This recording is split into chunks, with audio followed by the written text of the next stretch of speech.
Magandang araw po. Ngayon po ay magluluto tayo ng kinamatisan buto-buto ng baboy. Ito po ang mga sangkap. Kamatis, sibuyas, betching, nor cubes, sile, bawang, patis,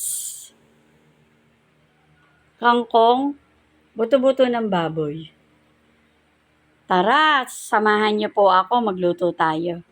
Higit na ang mantika, pwede na natin ilagay ang bawang.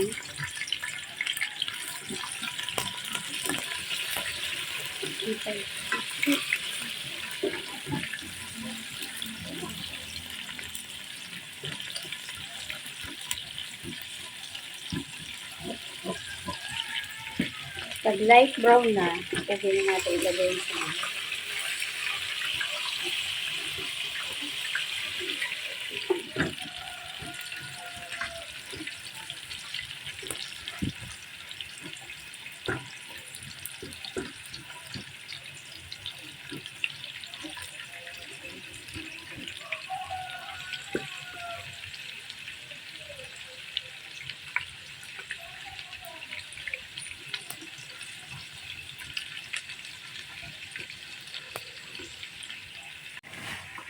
Light brown na bawang, pwede natin ilagay yung sibuyas.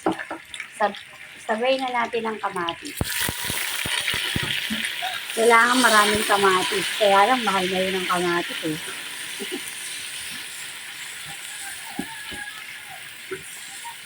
Yan. Lulutuin po natin muna ng gusto. Okay, pwede na po natin ilagay yung buto-buto. Lagyan na rin po natin ang patis. Nor cubes. Sangkot siya po natin. Iwanan po natin ng mga 10 minutes.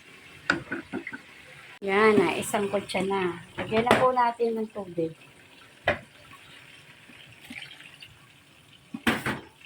Mga 4 na tasan tubig.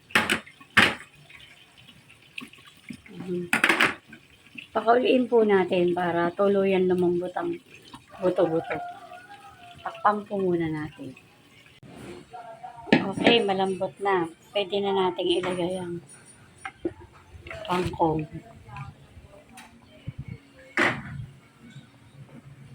Sili.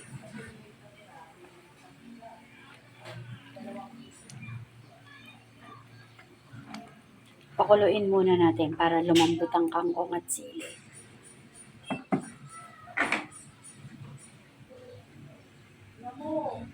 Okay, luto na ang kinamatisang buto-buto ng baboy.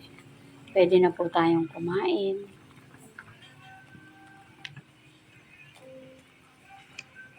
Kain na po tayo. Bye!